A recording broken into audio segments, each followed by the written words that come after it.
Katonda atukuuma mu bulabe obw'emisana.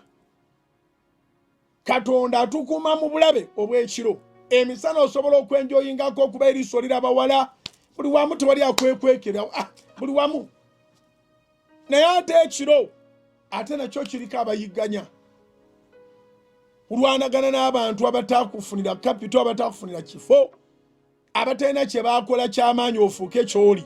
Oli n'afuba okulabika nga ofiisi ekulema. Ayogera n'okwogera, agira n'atamira ne bimuyitako, n'agamba ofiisi ojja givaamu. Tamanyi lugendo gy'olugye, tamanyi gy'ovudde, n'agamba omudaala ojja gulekawo, n'agamba saluni eyo ateekwa ogikulemesa, naye nga tamanyi gy'ovudde.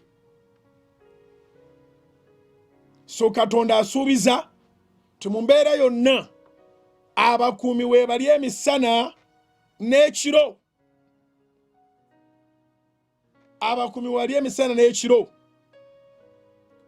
Isaaya 62:6 n'olw'omusanvu. Ntadde abakuumi ku bbugwewo ggwe Bujjingo. Teekawo amannya go awali Yerusaalemi.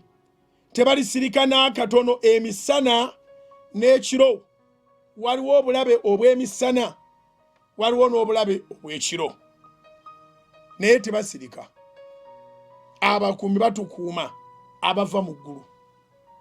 N'agamba naye mmwe mukuumiddwa obulamu mubulina. Muwulire kino, mwe abajjukiza ba Mukama